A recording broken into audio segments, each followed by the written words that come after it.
Hello बच्चों, welcome back to the channel. कैसे हैं सब लोग? आई होप सब बहुत ही ज्यादा बढ़िया हो और आपकी पढ़ाई जो है बेटा वो एक नंबर बढ़िया चल रही हो। तो बेटा जैसा आप सबको पता है 12th क्लास के बोर्ड्स ऑलमोस्ट आ चुके हैं एंड आपका इकोनॉमिक्स का जो प्रिपरेशन है मुझे लगता है वो बहुत अच्छे से हो रखा हो। बट काफी सारे बच्चे बोल रहे थे कि सर मैक्रो का प्रिपरेशन तो फिर भी अच्छे से हो जाएगा क्योंकि कॉन्सेप्ट्स है, न्यूमेरिकल्स है, एक्सेट्रा। बट जो इंडियन इक्वेशन लास्ट मोमेंट में कैसे लर्न करेंगे, इतनी सारी थ्योरी है एंड लर्निंग का पार्ट बहुत ज्यादा है, तो इतने कम डेज में वो कैसे होगा। तो बेटा उसी के लिए हम इंडियन इकोनॉमिक डेवलपमेंट की मैराथन लेकर आए हैं। तो आपको चैनल पे प्लेलिस्ट मिल जाएगी। उस प्लेलिस्ट में हम बहुत अच्छे तरीके स्ट्रक्चर्ड वे में चैप्टर नंबर 1, 2, 3 डन करे हैं, चैप्टर नंबर 4 डन करे हैं। ठीक है, तो आज इस सीरीज को हम कंटिन्यू करेंगे विद आपका new chapter rural development. But उससे पहले मैं आपको थोड़ी सी एक इन्फॉर्मेशन देना चाहता हूं बेटा इंडियन इको डेवलपमेंट के लिए, क्योंकि ये बहुत ही एक मतलब इंटेंस थ्योरी सब्जेक्ट है and it is very important कि जब आप इसे याद करो तो याद करो एक स्मार्ट तरीके से, by the help of flow charts, by the help of proper notes. क्या किस तरीके से कितना एक्सेस लिखना है, कितना याद करना है, कैसे याद करना है। तो उसके लिए बेटा आपको थोड़ा सा हेल्प करने के लिए मैंने प्रॉपर एक बुल्स आई नोट्स प्रिपेयर करे हैं आपके लिए। तो प्रॉपर पूरी बुक आपके लिए बनी हुई है, हर एक चैप्टर के बहुत ही बढ़िया तरीके से नोट्स, इन मतलब ऐसे नोट्स बनाए आपके लिए कि बेटा इतनी मेहनत से इतने अच्छे तरीके से नोट्स बनाए कि आप उतना कर लोगे तो आपके लिए मोर देन सफिशिएंट है। देखो कोई कुछ बच्चे ऐसे होंगे जिन्होंने इनिशियली बहुत अच्छे से प्रिपरेशन करी होगी, राइट? तो बेटा वो तो देखो वो बहुत ही अच्छी बात है, लेकिन अगर आप लास्ट मोमेंट में आपको डर लग रहा है कि क्या सर कैसे करें, क्या करें, इंपॉर्टेंट टॉपिक्स क्या है और कितना पढ़ना है, क्योंकि अब जब आप बुक खोलोगे बुक में तो बहुत भर भर के दिया होगा, पैराग्राफ के पैराग्राफ दिए होंगे, सर कौन से पॉइंट्स है वो की पॉइंट जिनको हमें एग्जाम में लिख कर आना है। तो वो सारी चीजें बेटा मैंने समराइज करके आपके लिए बुलजाई नोट्स पे डाली हुई है। ये जो नोट्स है ये आपको अवेलेबल रहेंगे बहुत अच्छे से। और इस नोट के लिए अगर आपको पूरी फुल फ्लेज नोट चाहिए, एक इस चैप्टर का थोड़ा सा डेमो के लिए मैं डिस्क्रिप्शन में लिंक डाल दूंगा, आप प्लीज उसको देखिएगा किस तरीके से वो नोट्स है। अदरवाइज मैं कोशिश करूंगा यहाँ पे आपको दिख जाए अभी। और पूरी अगर आपको बुक चाहिए इंडियन इको की फुल एकदम चैप्टर 1 से लेके चैप्टर 8 सारे चैप्टर उसमें अच्छे तरीके से इसी फॉर्मेटिंग में है। ठीक है, तो वो अगर आपको चाहिए तो आप जो है डिस्क्रिप्शन में नंबर है उसमें आप जो है मैसेज कर सकते हैं, व्हाट्सएप कर सकते हैं, वो आपको अवेलेबल हो जाएगी बहुत ही अफोर्डेबल प्राइस पे। कोशिश करेंगे कम से कम प्राइसेस रखे इसके। ठीक है, तो चलिए भाई आज की क्लास को स्टार्ट करते हैं फटाफट से। ठीक है, बुक का डेमोन्स्ट्रेशन बुक कैसी होगी थोड़ा वो मैं आपको डिस्क्रिप्शन में एक छोटा सा पार्ट डाल दूंगा, रूरल डेवलपमेंट के इनिशियल पेजेस। ठीक है, तो अच्छे से हमने प्रॉपरली नोट बनाए हुए। अब भाई ज्यादा देरी ना करते हुए फटाफट स्टार्ट करते हैं चैप्टर नंबर 5 को, विच इज रूरल डेवलपमेंट। भाई ध्यान से सुनना बेटा, अभी तक मैंने इंडियन इकोनॉमिक डेवलपमेंट में आपको सबसे पहले यूनिट नंबर 1 कराई थी जो थी इंडिपेंडेंस से पहले की इकोनॉमी, राइट? हमने पूरा देखा कि इंडिपेंडेंस से पहले जब ब्रिटिशर्स थे तो इंडिया की इकोनॉमी कैसी थी, इंडस्ट्रियल सेक्टर कैसा था, एग्रीकल्चर सेक्टर कैसा था, एवरी एस्पेक्ट ऑफ इकोनॉमी हमने बहुत अच्छे से देखा। उसके बाद आए थे यूनिट नंबर 2 पे, वो भी प्लेलिस्ट पे अपलोडेड है। Unit number 2 is all about after independence, मतलब जब ब्रिटिशर्स चले गए तो इंडिया की इकोनॉमी ने कैसे रिवाइव करा, कौन सी पॉलिसीज बनाई, कैसे मामला चला, सारा वो हमने यूनिट 2 पे पढ़ा था। इंडस्ट्री, एग्रीकल्चर, है ना, आईपीआर, एसएसआई, एवरीथिंग हमने पढ़ा था। उसके बाद हमने आगे गए यूनिट 3 पे, तो हमने देखा यूनिट 3 जो है वो बात करती थी इंडिया की इकोनॉमी 1990s के बाद की, क्योंकि उस टाइम पे इतना ज्यादा इकोनॉमिक क्राइसिस आ गया तो हमारे prime minister and finance minister को हमारी इकोनॉमिक पॉलिसीज में बहुत मेजर चेंज करने पड़े एंड उन चेंजेस को बोलते हैं new economic policy, that is also known as liberalisation, privatisation and globalisation, LPG policy. तो थर्ड यूनिट में हमने पूरा उसका डिस्कशन करा है। और उसके बाद हम गए थे यूनिट नंबर 4 पे। नाउ यूनिट नंबर 4 का नाम है current challenges of India. India जो है वो करंट चैलेंजेस क्या क्या फेस कर रहा है। उसमें उस यूनिट नंबर 4 में आपके टोटल 6 चैप्टर्स थे, मैंने आपको बताया था। लेकिन इस ईयर से, लास्ट ईयर और इस ईयर में 2 चैप्टर डिलीट हो चुके हैं, that is poverty and infrastructure. तो यूनिट नंबर 4 में आपके 4 चैप्टर है। तो यूनिट नंबर 1, 2, 3 ये 3 यूनिट हमने करवा दी है। यूनिट नंबर 4 में जो 4 चैप्टर है उसमें से पहला चैप्टर था ह्यूमन कैपिटल फॉर्मेशन, जो 1-1 घंटे के 2 लेक्चर्स मैंने बनाए थे, प्लेलिस्ट में ऑलरेडी अपलोडेड है, ह्यूमन कैपिटल भी डन हो गया है। अब आज की क्लास में हम यूनिट नंबर 4 से ही एक न्यू चैप्टर करने वाले हैं और चैप्टर का नाम है रूरल डेवलपमेंट। ये भी करंट चैलेंजेस ऑफ इंडिया वाली यूनिट का ही पार्ट है और टेक्निकली आपका चैप्टर नंबर 5 पड़ेगा। 3 वो हो गए, 4th आपका ह्यूमन कैपिटल फॉर्मेशन हो गया, chapter number 5 is rural development. ठीक है, तो बहुत आराम से इसके बेसिक्स को समझेंगे और कोशिश करेंगे कि आज मैक्सिमम एक और लेक्चर लगा के इसको निपटाते हुए पूरा हम खत्म करें। राइट बेटा। अब समझते हैं सर इस क्लास में, सबसे पहले आप समझो कि ये बेसिक प्रॉब्लम है क्या। यार एक बात बताओ मुझे, हमारी जो इंडिया की इकोनॉमी है ना, गवर्नमेंट को इंडिया की इकोनॉमी को ग्रो करवाना है, ठीक है, बहुत अच्छी इकोनॉमी बनाना है, मतलब डेवलप्ड इकोनॉमी बनाना है। अभी हम डेवलपिंग फेज पे है, बट उसे डेवलप्ड बनाना है। और आपको पता है बेटा, इंडिया में बहुत मेजर चंक ऑफ पॉपुलेशन जो है वो आज भी रूरल एरिया को बिलोंग करता है, ठीक है, गांव देहात जो एरिया होता है उनको बिलोंग करता है, राइट। तो इतनी मेजर पॉपुलेशन जो है वो रूरल एरिया में आज भी रहती है। अब उस रूरल एरिया को अगर आप प्रॉपरली डेवलप्ड नहीं करोगे और गवर्नमेंट सिर्फ फोकस हो जाएगी अर्बन एरियाज पे, तो होगा क्या कि अर्बन एरियाज तो लगातार डेवलप्ड हो रहे हैं, रूरल एरिया जो है वो स्टेगनेट अटक गए हैं डेवलपमेंट में, वो यहीं अभी। तो अर्बन एरिया डेवलप होकर यहां पहुंच गए, रूरल एरिया आज भी यहीं है, तो there is unbalanced growth. Economy में क्या होगी बेटा, अनबैलेंस्ड ग्रोथ होगी। तो गवर्नमेंट को ये चीज समझ आई कि अगर हमें पूरी इकोनॉमी को, होल नेशन को डेवलप करना है, तो हमें अर्बन और रूरल एरिया को साथ में डेवलप करके एक बैलेंस ग्रोथ करनी पड़ेगी, राइट। अगर बैलेंस ग्रोथ होगी तभी इंडिया की इकोनॉमी बूस्ट कर सकती है जल्दी से। अदरवाइज होगा क्या भाई, अर्बन एरिया डेवलप हो गया मस्त एक नंबर तरीके से, रूरल एरिया आज भी स्टेगनेट हो गया और अनबैलेंस ग्रोथ हो गई, अमीर अमीर हो जा रहा है, गरीब गरीब हो जा रहा है, और ये जो है पूरी सिचुएशन जो है क्योस मतलब खराब हो जाएगा मामला। तो सरकार को समझ आया कि भैया rural development is very very very important अगर हमें बैलेंस ग्रोथ करनी है और इकोनॉमी को बूस्ट करना है। और इसीलिए बेटा आपको ये चैप्टर पढ़ाया जा रहा है कि रूरल डेवलपमेंट क्या होती है, किस किस तरीके से आप यही पढ़ोगे इसमें, रूरल डेवलपमेंट क्या होती है पहले बताएंगे, किस किस तरीके से, व्हाट आर दी प्रोसेसेस, कैसे हम रूरल एरिया में डेवलपमेंट कर सकते हैं। जैसे आप बोलोगे सर अच्छी शिक्षा दो, एजुकेशन, हेल्थ दो, इंफ्रास्ट्रक्चर, रोड्स, रेलवेज, बिल्डिंग, ये सब दो, बैंकिंग फैसिलिटी दो, है ना सर, लोन वोन दो फार्मर्स को। तो इस तरीके से मल्टीपल प्रोसेस है जिससे आप रूरल डेवलपमेंट कर सकते हो। फिर हम देखेंगे, जैसा आपको बताया कि रूरल एरिया में मेजॉरिटी पॉपुलेशन किस पे फोकस होता है sir, obviously agriculture. More than half of the population, मतलब मेजॉरिटी जो पॉपुलेशन होता है वो डिपेंड होता है एग्रीकल्चर पे as livelihood, right, in case of rural area.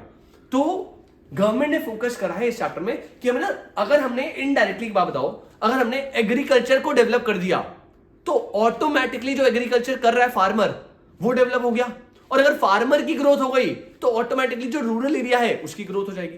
तो इस चैप्टर में ना बहुत ज्यादा फोकस है एग्रीकल्चर पे, तो एग्रीकल्चर को सुधारने पे फोकस है। एग्रीकल्चर में आप देखोगे क्रेडिट फैसिलिटी को सुधारा है, एग्रीकल्चर मार्केटिंग सिस्टम है, ऑर्गेनिक फार्मिंग पे फोकस करा है, सस्टेनेबल डेवलपमेंट पे फोकस करा है। तो ऐसे ऐसे कुछ टर्म्स है जो आपको पढ़नी है, ठीक है। अभी आपके लिए कुछ हो सकता है नई टर्म जो organic farming sir, what is sustainable development, but इस चैप्टर में हम यही पढ़ने वाले हैं कि कैसे कैसे आप रूरल एरियाज को डेवलप कर सकते हो और किस किस तरीके से डेवलपमेंट होता है, क्या क्या प्रॉब्लम्स आती है डेवलपमेंट में, और पूरा पाथ हम अच्छे से 360 डिग्री एंगल में पढ़ेंगे।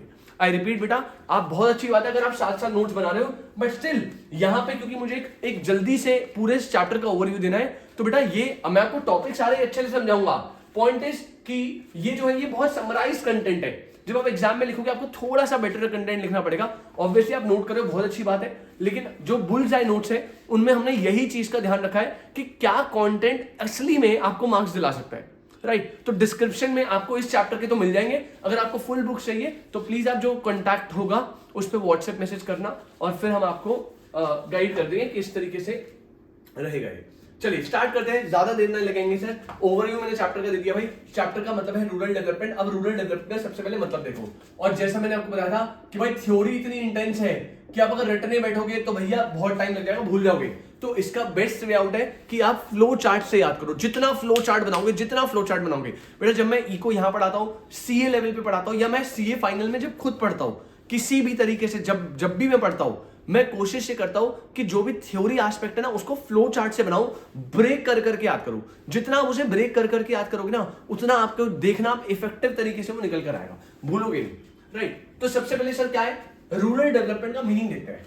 सर क्या बोल रहा है, क्या है रूरल डेवलपमेंट, क्या है rural development refers to what sir, दो टर्म्स को याद रखना, दो टर्म्स को, कॉन्टिन्यूअस एंड कॉम्प्रिहेंसिव प्रोसेस।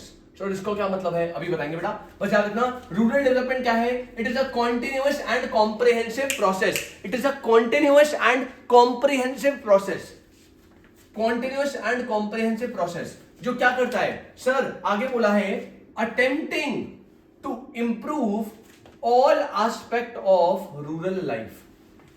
कह रहे रूरल डेवलपमेंट एक कॉन्टिन्यूअस और कॉम्प्रिहेंसिव प्रोसेस है जिसका अटेम्प्ट है, जिसकी कोशिश ये है कि वो इंप्रूव कर सके all aspect of rural life. ये बात समझ आती है सर? सर देखो, समझो रूरल मतलब गांव, डेवलपमेंट मतलब आपको जो है उस एरिया में अच्छी चीजें करनी है, स्टैंडर्ड ऑफ लिविंग इंप्रूव करना है, लोगों की इनकम इंप्रूव करनी है, और जब दोनों टर्म मिलेगी तो बनेगा rural development. Now what is rural development in technical terms? It is a continuous and comprehensive process. बेटा आपको मार्क कसम है, मेरे साथ रिपीट करना, ठीक है, बार बार। It is a continuous and comprehensive process जिसका अटेम्प्ट होता है ताकि डेवलपमेंट या इंप्रूवमेंट हो सके all aspect of rural life. Sir continuous comprehensive का मतलब क्या है? बेटा एक बात बताओ, जो डेवलपमेंट होता है ना किसी भी चीज में, रूरल में छोड़ो हर जगह पे, वो हमेशा एक कॉन्टिन्यूअस प्रोसेस होता है। It is a never ending process. For example मैं हूं, अब भाई अगर मैं अपनी डेवलपमेंट की बात करूं तो बेटा आज मान लो एक पर्सन है वो 10,000 रुपीज अर्न कर रहा है, तो उसके लिए डेवलपमेंट क्या होगी कि भाई नेक्स्ट ईयर में 20 अर्न करूं। अच्छा 20 के बाद क्या वो सेटिस्फाई होकर रुकना चाहेगा? नहीं सर, वो कहेगा 20 से मैं 30 अर्न करूं, आगे अगले साल फिर कुछ नया डेवलपमेंट करूं, 30 से 40, 40 से 1 लाख, 1 लाख से 2 लाख, 5 लाख, 10 लाख। भाई डेवलपमेंट एक नेवर एंडिंग प्रोसेस है, ये कॉन्टिन्यूअस प्रोसेस है, इसको आपको बार बार करना पड़ेगा। ऐसा नहीं कि आज आपने एक स्कूल बना दिया गांव में, एक अस्पताल बना दिया और आपने कहा जी हमने तो डेवलपमेंट कर दिया, अब छोड़ दो, निकल लो। भाई it is a continuous process, आपको बार बार एफर्ट करने पड़ेंगे। Second point, it is a comprehensive process. Sir what is comprehensive? Comprehensive मतलब है सारे एस्पेक्ट में आपको देखना पड़ेगा। कॉम्प्रिहेंसिव है, बिगर टर्म है, बिगर पिक्चर है। मतलब अगर मैंने गांव में सिर्फ और सिर्फ एजुकेशन पे फोकस करा, मस्त एकदम एजुकेशन दे दी दवा के बढ़िया वाली, हेल्थ पे कोई ध्यान नहीं है, इंफ्रास्ट्रक्चर पे कोई ध्यान नहीं है, लोगों की स्टैंडर्ड ऑफ लिविंग इनकम पे कोई ध्यान नहीं है, बाकी सबको आग लगाई, मैंने कहा एजुकेशन दो अच्छी, तो भैया सिर्फ एजुकेशनल सेक्टर ही तो ग्रो हो पाएगा। बट ये कह रहा है कि रूरल डेवलपमेंट जो है ना वो एक कॉम्प्रिहेंसिव टर्म है, मतलब आपको हर तरीके से, हर एंगल से डेवलप करना पड़ेगा, तब एक्चुअल में रूरल डेवलपमेंट होगी। अदरवाइज आप तो रूरल एरिया में बस एजुकेशन को फोकस करोगे तो एक सेक्टर की डेवलपमेंट होगी ना।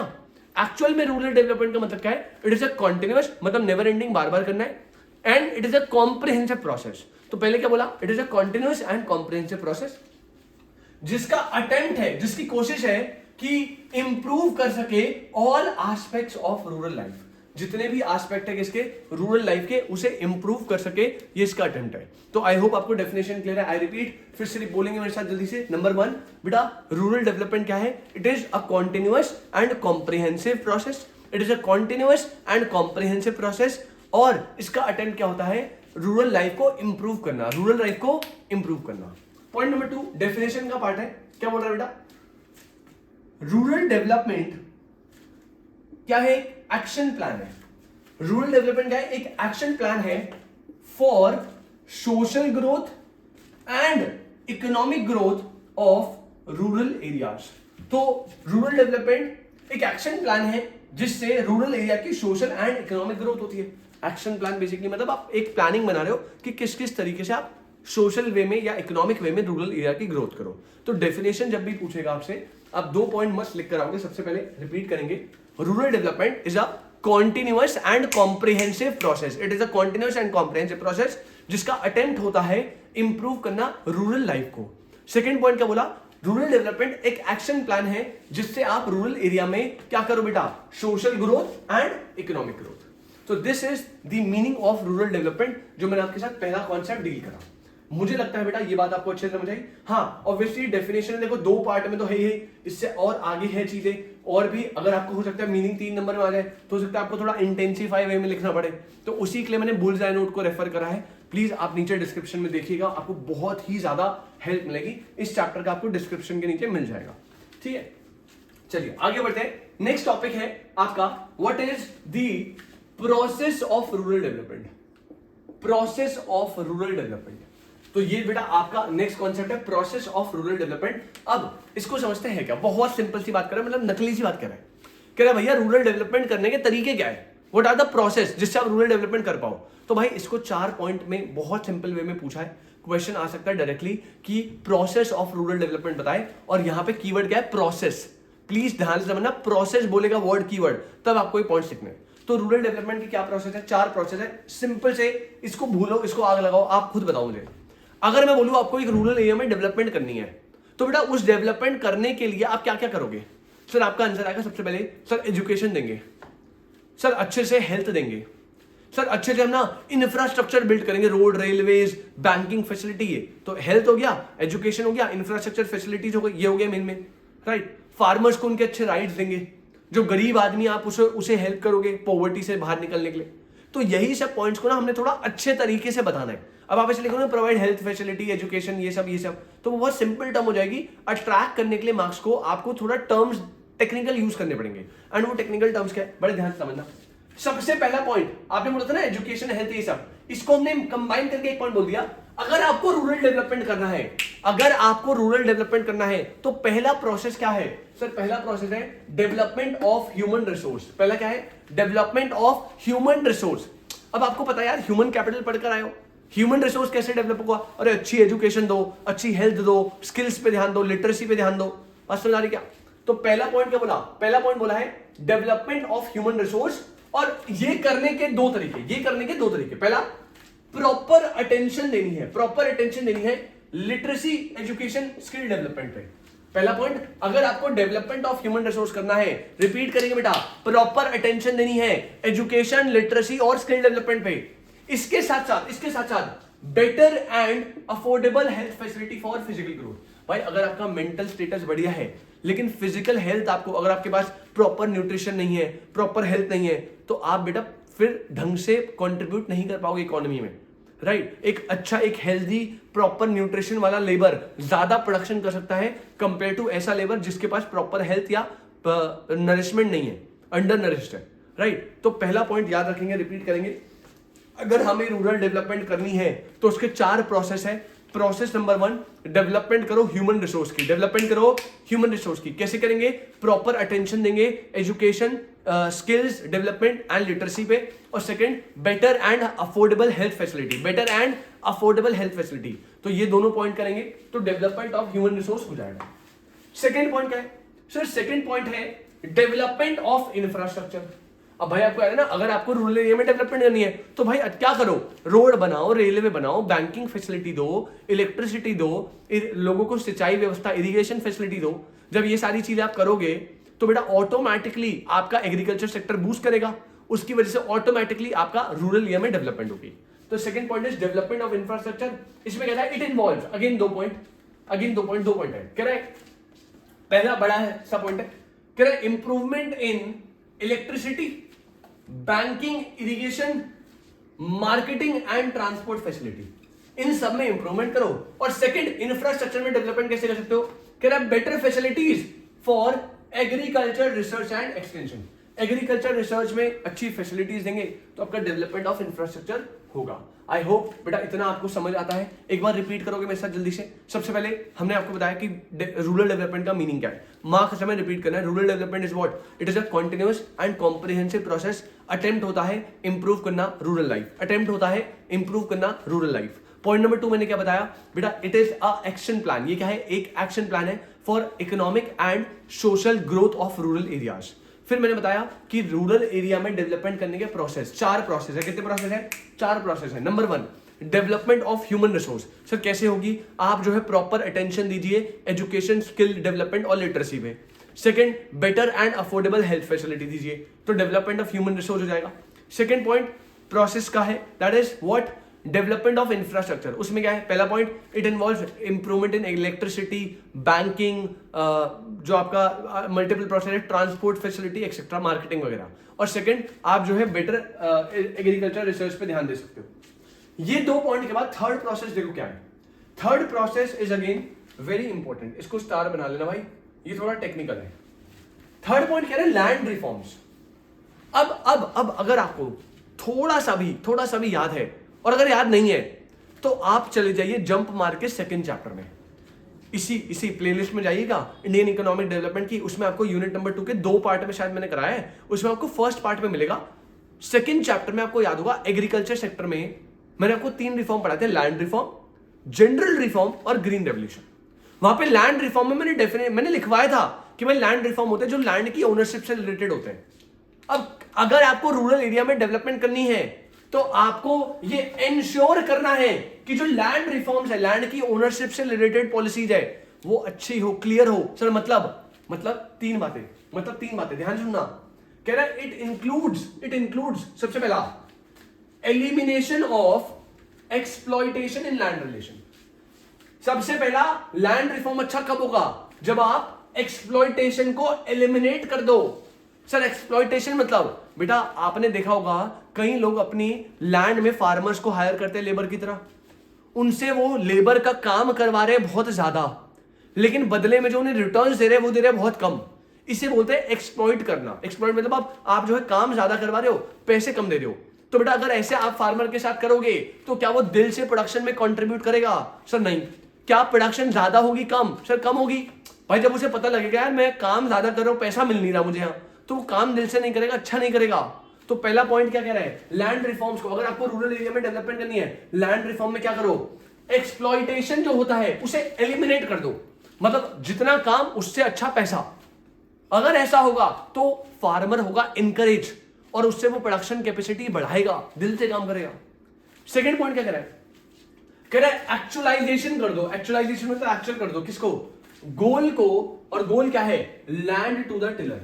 अब आपको टिलर का मतलब समझना है। पहले टिलर क्या होता है? Land to the tiller. बेटा देखो दो चीजें होती है, एक होता है ओनर, एक होता है टिलर। ओनर मतलब जिसकी ओनरशिप है उस लैंड पे, जो मालिक है, और टिलर मतलब जो उस लैंड पे प्रोडक्शन कर रहा है। ठीक है। तो पहले क्या होता था? पहले जो होता था ना, पहले जमींदार होता था ओनर। पहले ब्रिटिशर्स के टाइम पे जमींदार ओनर होता था और जो फार्मर था वो होता था टिलर। जमींदार का लैंड है वो उसका मालिक है और वो टिलर को हायर करता है, उससे काम करवाता है दबा के, बुरी मेहनत करवाएगा और लास्ट में थोड़े से बेटा पैसे दे देगा चुन्नू मुन्नू से। अब एक बात बताओ, अगर मुझे पता है कि यार मैं तो टिलर हूं, मुझे प्रोडक्शन करनी है, शाम को जाके दिहाड़ी लेनी है 200 रुपए, क्या मैं एक्स्ट्रा एफर्ट से काम कर पाऊंगा? क्या मैं एक्स्ट्रा एफर्ट से काम कर पाऊंगा? जल्दी बताएंगे भाई। सर अगर आप सिर्फ टिलर हो तो आप एनकरेज नहीं होंगे काम करने के लिए। लेकिन अगर ओनर और टिलर एक ही बंदा है, मैं ही ओनर हूं, मैं ही टिलर हूं और मुझे पता है ये पूरा लैंड मेरा है, इस पे ज्यादा प्रोडक्शन होगी तो ज्यादा प्रॉफिट, कम प्रोडक्शन होगी तो कम प्रॉफिट। अगर ओनर और टिलर एक ही बंदा है तो बेटा उस केस में प्रोडक्शन क्या होगी? ज्यादा, क्योंकि फार्मर जो है वो मोटिवेट होगा, एनकरेज होगा, कहेगा यार मेरा ही तो लैंड है, ज्यादा प्रोडक्शन होगी तो मुझे बेनिफिट है। लेकिन अगर जमींदार ओनर है तो मैं क्या कहूंगा? भाई ज्यादा हो कम हो, अपने को तो भाई दिहाड़ी मिलेगी 200 रुपए, तो भाई टेक्निकली मैं तो डिस्करेज होऊंगा ना काम करने के। तो यहां पे सेकंड पॉइंट है, अगर आपको रूरल एरिया को डेवलप करना है तो आपको ना गोल को एक्चुअल बनाना है। कौन सा goal? Land to the tiller. जो टिलर है उसी को लैंड दे दो, मतलब उसी को ही ओनर बना दो, ताकि वो इतना इनकरेज हो कि प्रोडक्शन ज्यादा करे, रूरल एरिया की डेवलपमेंट क्या होगी? ज्यादा। तो लैंड रिफॉर्म में 3 पॉइंट। पहला, एक्सप्लॉइटेशन को एलिमिनेट कर दो। सेकंड, गोल एक्चुअल बनाना। कौन सा? लैंड टू द टिलर, मतलब टिलर और ओनर एक ही बंदा बना दो। और लास्ट बेटा क्या? इंक्रीज करना है एग्रीकल्चर प्रोडक्टिविटी एंड प्रोडक्शन। आपकी एग्रीकल्चरल प्रोडक्टिविटी और प्रोडक्शन को इंक्रीज करना है। ऑब्वियसली जब आप ये सब चीजें करोगे तो भाई ऑब्वियसली प्रोडक्शन जो है वो इंक्रीज होगा ही होगा। क्या हम रिपीट करें एक बार? क्या हम रिपीट करें मेरे साथ? इधर देखो जल्दी से इधर देखो। सर क्या हम रिपीट करें? सर हम चल रहे हैं process of rural development. Sir rural development के कितने process? 4 process. Process number 1, development करना है ह्यूमन रिसोर्स को, कैसे? एजुकेशन देके और बेटर हेल्थ फैसिलिटी देके। सेकंड, डेवलपमेंट करना है इंफ्रास्ट्रक्चर की, उसमें आप बैंकिंग दो, क्रेडिट दो अच्छे से, ट्रांसपोर्ट फैसिलिटी दो, मार्केटिंग दो, एक्सेट्रा। ठीक है, इलेक्ट्रिसिटी वगैरह। और इसके साथ साथ सेकंड पॉइंट था कि आप एग्रीकल्चर रिसर्च में भी हेल्प करो। थर्ड पॉइंट, लैंड रिफॉर्म जो आते हैं उसमें 3 पॉइंट थे। सबसे पहला, एलिमिनेट करना है एक्सप्लॉइटेशन को। Second point, land to the tiller करना है। और थर्ड, प्रोडक्शन एंड प्रोडक्टिविटी को इंक्रीज करना है। और बेटा last but not the least, अगर आपको रूरल एरिया में डेवलपमेंट करनी है तो भैया आप क्या करिए? पॉवर्टी का एलिवेशन मतलब होता है खत्म करना, टू स्टॉप, एंड करना। तो अगर हमने पॉवर्टी को ही खत्म कर दिया तो बेटा ज्यादातर पॉपुलेशन हमारी नॉन पुअर होगी, मतलब अच्छी खासी नॉर्मल जो अपनी बेसिक नेसेसिटीज को फुलफिल कर पा रही है। तो बेटा ऑटोमेटिकली एरिया में डेवलपमेंट होगी ना। भाई अंडर डेवलप्ड एरिया में सबसे बड़ा कॉज क्या है? सबसे बड़ा रीजन क्या है? कि वहां पे पॉवर्टी है। तो अगर आपको किसी एरिया को डेवलप करना है तो आप जो पॉपुलेशन बिलो पॉवर्टी लाइन है उसे खींच के पॉवर्टी लाइन के ऊपर ले आओ। अगर आपने पॉवर्टी को ही एलिमिनेट कर दिया तो आपकी कंट्री अपने आप डेवलपमेंट की तरफ चली जाएगी ना। तो last point, elevation of poverty. इसमें क्या कहता है? कह रहा है around 30% population is still below poverty line. भाई हमारी जो 30% पॉपुलेशन है वो अभी भी पॉवर्टी लाइन के बिलो है, मतलब पुअर है। So there is serious need for taking serious steps for elevation of poverty. तो कह रहे भाई सीरियस नीड है कि आप एलिवेशन ऑफ पॉवर्टी के लिए स्टेप्स लो, और जब आप लेोगे तो आपका ऑटोमेटिकली ग्रोथ होगा, रूरल डेवलपमेंट होगा। आई होप बेटा यहां तक क्लियर है। क्या हम एक बार रिकॉल करें? क्या आप मुझे अभी इसे लर्न करके दिखाओगे जल्दी से?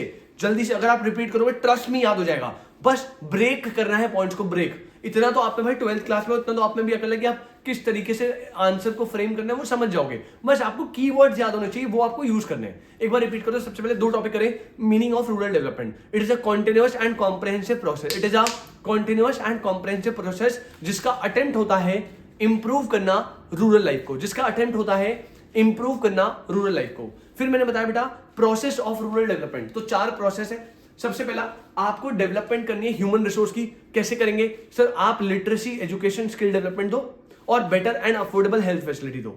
सेकंड पॉइंट डेवलपमेंट करना है इंफ्रास्ट्रक्चर की, उसमें भी 2 पॉइंट है। कैसे? Electricity, banking, transport facility, marketing etcetera, ये सब दो। और एग्रीकल्चर रिसर्च पे भी ग्रोथ करो, इंप्रूव करो। Third land reforms, land reform में एक्सप्लॉयटेशन को एलिमिनेट करो, लैंड को टिलर को ही दे दो, ओनर बना दो, लैंड टू द टिलर। और last increase production and productivity. और लास्ट पॉइंट नंबर 4 जो प्रोसेस है बेटा, वो 4th प्रोसेस क्या है आपका? 4th प्रोसेस है सबसे पहला आपको एलिमिनेशन करना है पॉवर्टी का, पॉवर्टी को खत्म करना है। Around 30% of the population below poverty line है, तो आपको सीरियस स्टेप लेने हैं ताकि आप उन्हें पॉवर्टी लाइन से खींच के ऊपर ले आओ और वो नॉन पुअर बन जाए। नॉन पुअर बनेंगे, अपने आप डेवलपमेंट प्रोसेस में हेल्प होगा। तो ये हो गया आपका meaning of rural development and process of rural development.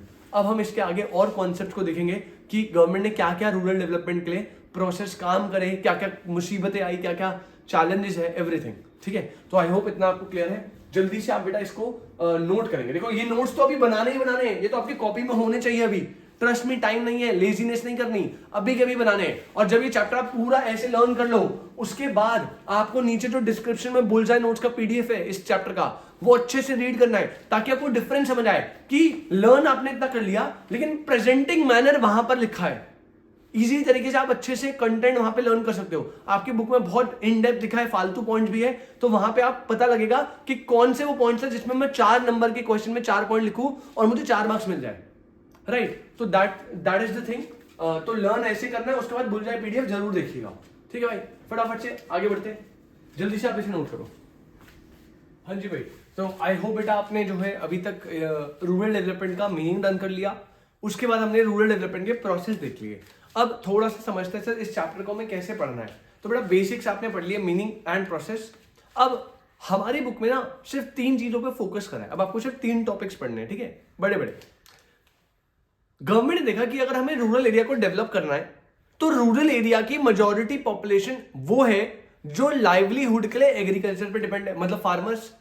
Rural area पे मेजॉरिटी पॉपुलेशन, मैं ये नहीं कह रहा सारे, but most of the population ऐसी होती है जो एम्प्लॉयमेंट एंड लाइवलीहुड के लिए most of the population farming या एग्रीकल्चर एक्टिविटीज पे डिपेंडेंट है। तो गवर्नमेंट ने फोकस करा कि अगर मैं एग्रीकल्चर को डेवलप कर दूं तो ऑटोमेटिकली रूरल एरिया में डेवलपमेंट हो जाएगी। क्या ये सही है? Yes sir. तो गवर्नमेंट ने ना एग्रीकल्चर की वीकनेसेस देखी कि रूरल एरिया में एक फार्मर या एक एग्रीकल्चर को क्या क्या प्रॉब्लम आ रही है जो मेजर है, जिसकी वजह से प्रोडक्शन या प्रोडक्टिविटी लॉस हो रही है। तो गवर्नमेंट ने उन प्रॉब्लम्स को आइडेंटिफाई करा और उन प्रॉब्लम्स को गवर्नमेंट का अगर हम एग्रीकल्चर की इन प्रॉब्लम्स को बेटर कर देंगे, फैसिलिटीज बेटर कर देंगे, तो देयर माइट बी पॉसिबिलिटी कि प्रोडक्शन की क्वांटिटी, क्वालिटी, एवरीथिंग बढ़ेगी। As a result rural area में डेवलपमेंट होगा। राइट, तो देयर आर मेनी, मतलब हजारों वेज है रूरल एरिया में डेवलपमेंट करने की। एक तरीका नहीं है, मैंने पहले बताया it is a comprehensive process. But हमारे सिलेबस में हमें 3 चीजों पे फोकस करना है। एंड पहला जो कॉन्सेप्ट है उसे बोलते हैं रूरल क्रेडिट। क्या बोलते हैं बेटा? Rural credit. गवर्नमेंट ने ये ऑब्जर्व करा कि रूरल एरिया में जो फार्मर है उसे बहुत ही ज्यादा नीड है लोन या क्रेडिट फैसिलिटी की। अब होता क्या था, फॉर एग्जाम्पल जो बड़े फार्मर्स है, बड़े बड़े प्लेयर्स, उनको कोई दिक्कत नहीं है, उनके पास पैसा है भाई, अपना प्रोडक्शन कर रहे हैं, बढ़िया चल रहा है। लेकिन जो स्मॉल फार्मर्स है उनको भी ग्रो करना है, लेकिन प्रोडक्शन करने के लिए उनके पास पैसा नहीं है। अब पैसा नहीं है तो वो जाते हैं लोन लेने। सर क्योंकि बैंकिंग फैसिलिटी प्रॉपर है ही नहीं, तो वो लेते थे प्राइवेट मनी लेंडर से लोन, रिश्तेदारों से लोन, जमींदारों से, साहूकारों से, जो बड़े बड़े अमीर लोग थे उनसे लोन। और वो रखते थे रेट ऑफ इंटरेस्ट 10%, 50%, 40%। इतना हाई रेट ऑफ इंटरेस्ट होता था कि फार्मर उसे कैलकुलेट, तो भाई वो जनरली इलिटरेट है, उसे थोड़ी पता है भाई कैसे चलता है वक्त। तो भाई प्रोडक्शन पे पैसा उधार पे लिया 50% पे, अब ले लिया पैसा, जब प्रोडक्शन देखी तो मान लो रेनफॉल हो गया अच्छा, या ज्यादा रेनफॉल हो गया सॉरी, या कोई बैड वेदर की वजह से प्रोडक्शन ढंग से हुई नहीं, अब भाई वहां देखा तो वहां तो प्रिंसिपल तो देना है 1 लाख रुपए, साथ में 50,000 रुपए ब्याज देना अगले साल, लेकिन यहाँ प्रोडक्शन अच्छा नहीं हुआ, तो फार्मर ना डेट ट्रैप में फंसता था। तो गवर्नमेंट ने प्रॉब्लम ऑब्जर्व करी कि यार जब भी फार्मर को बैंकिंग फैसिलिटी या क्रेडिट की फैसिलिटी चाहिए होती थी तो हमारे पास अवेलेबल नहीं है, इसके चक्कर में वो लोकल लोगों से लोन लेता था और डेट ट्रैप में फंस जाता था, जिसकी वजह से वो प्रोडक्शन की लॉस होती थी, प्रोडक्टिविटी लॉस होती थी, फार्मर स्ट्रेस में सुसाइड कर लेते थे कहीं हद तक, तो बहुत ज्यादा मतलब मेजर प्रॉब्लम हो गई थी।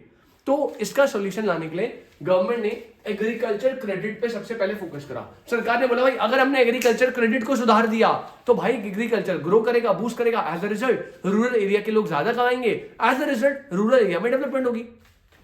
अब इसी टॉपिक पे पहला टॉपिक बना है रूरल क्रेडिट, यही टॉपिक है भाई, अभी देखते हैं फटाफट। क्वेश्चन बेटा बहुत ही बढ़िया तरीके से बन सकता है, क्वेश्चन कैसे कैसे बन सकता है मैं बता दूंगा आपको, अभी आप पहले पढ़ने पे फोकस करो। सबसे पहले कुछ बेसिक बातें, व्हाट इज रूरल क्रेडिट आपको पता है बेटा? रूरल क्रेडिट बेसिकली मतलब क्या है कि आपको रूरल एरियाज में क्रेडिट फैसिलिटी प्रोवाइड करवानी, ठीक है। तो कुछ इंट्रोडक्शन है। सबसे पहले कह रहे ग्रोथ ऑफ रूरल इकोनॉमी जो होती है ना वो डिपेंड करती है टाइमली अवेलेबिलिटी ऑफ फंड्स पे। कह रहे रूरल एरिया की जो ग्रोथ है वो तभी होगी जब टाइमली अवेलेबिलिटी ऑफ फंड्स होगा। भाई अगर आज क्रॉप को उगाने का सीजन है तो फार्मर को आज ही लोन चाहिए ना, आप लोन दे रहे हो उसे 1 साल बाद, तो क्या फायदा, तब तो भाई उसकी ग्रोथ ही नहीं हो पाएगी। तो पहले पॉइंट ने बोला कि growth of rural economy is majorly dependent on timely availability of funds. Time से फंड्स अवेलेबल होंगे तो वो प्रोडक्शन अच्छी करेगा, क्रॉप अच्छी उगेगी, ग्रोथ अच्छी होगी, राइट। तो depend on timely availability of funds. कह रहे in agriculture farmers are in strong need. बेटा एग्रीकल्चर में जो फार्मर है उनको स्ट्रॉन्ग नीड थी फॉर क्रेडिट। सर क्यों स्ट्रॉन्ग नीड थी? Due to long time gap between crop sowing and realisation of income. Sir ये लाइन का मतलब बेटा ये पॉइंट कह रहा है कि एग्रीकल्चर में जो फार्मर है उन्हें क्रेडिट की बहुत ही ज्यादा आवश्यकता थी। Sir why? क्योंकि बेटा जो क्रॉप सोइंग है मतलब बीज लगा के क्रॉप उगाने तक का जो प्रोसेस है, और आज आपने बीज लगाया, अब यार बीज लगाते ही क्रॉप अगले दिन उग के कट के बिच के समान पैसा थोड़ी आ जाएगा, बेचने में उगाने में उसे महीनों लग जाएंगे। तो आपने आज क्रॉप सोइंग करी, बीज बोया, उसके बाद बेटा मल्टीपल मंथ्स लगते हैं क्रॉप को उगने में। अभी तो उगा है, ऐसे थोड़ी उगते बिक जाएगा भाई, आप उसे काटोगे, उसे प्रॉपर जो भी प्रोसेस होते होंगे वो करोगे, फिर मार्केट मंडी ले जाओगे, फिर बेचोगे, सही प्राइस नहीं मिला, 10 चीजें होती है। तो क्रॉप सोइंग से लेके उसको बिकने तक के रियलाइजेशन ऑफ इनकम का जो टाइम है ना वो बहुत ज्यादा है। आज आपने क्रॉप उगाई, 6 महीने 7 महीने बाद वो बिक के आपको पैसा मिलेगा, तो बेटा इसके बीच में क्या फार्मर को खाना नहीं खाना, क्या अपना घर नहीं चलाना? तो कह रहा है फार्मर को इतनी ज्यादा फंड्स की नीड है, क्यों? क्योंकि crop sowing and realisation of income में बहुत ज्यादा टाइम गैप है। जनरली इतना नहीं होता, अगर आप कोई प्रोडक्शन प्रोसेस कर रहे हो तो आपने प्रोडक्शन करा, वो सामान बिका तो उसमें 10 दिन 1 महीना लग गया, लेकिन ये जो नेचुरल प्रोसेस है ना इसमें टाइम गैप बहुत ज्यादा है। That's why farmer are in strong needs for credit due to long time gap between crop sowing and realisation of income. तो रूरल क्रेडिट का आपको इंट्रोडक्शन मिल गया। अब इसमें आपका जो मेन टॉपिक है वो क्या है बेटा? मेन टॉपिक जो है आपका वो है सोर्सेस ऑफ रूरल क्रेडिट। भाई रूरल लोगों को क्रेडिट लेने के क्या क्या सोर्स है? तो अब याद रखना इसमें 2 सोर्स आपके पास अवेलेबल होते हैं। सबसे पहले होते हैं नॉन इंस्टीट्यूशनल सोर्सेस, पहला होता है नॉन इंस्टीट्यूशनल सोर्सेस और सेकंड होते हैं बेटा institutional sources. Non institutional sources क्या है? नॉन इंस्टीट्यूशनल सोर्सेस बोले तो जिसमें गवर्नमेंट की कोई इंटरवेंशन, कोई कंट्रोल नहीं है, गवर्नमेंट का कोई लेना देना ही नहीं है। जैसे आपके रिलेटिव, आपके प्राइवेट मनी लेंडर, जमींदार, साहूकार, अमीर लोग होते हैं ना, उनके पास गरीब आया, कहा कि सरकार पैसे चाहिए, आपको दी 1 लाख रुपए ले ले, और गड़बड़ क्या होगी? गड़बड़ ये है नॉन इंस्टीट्यूशनल सोर्सेज जो होती है उनमें जो इंटरेस्ट रेट है वो बहुत हायर होता है, which result in debt trap.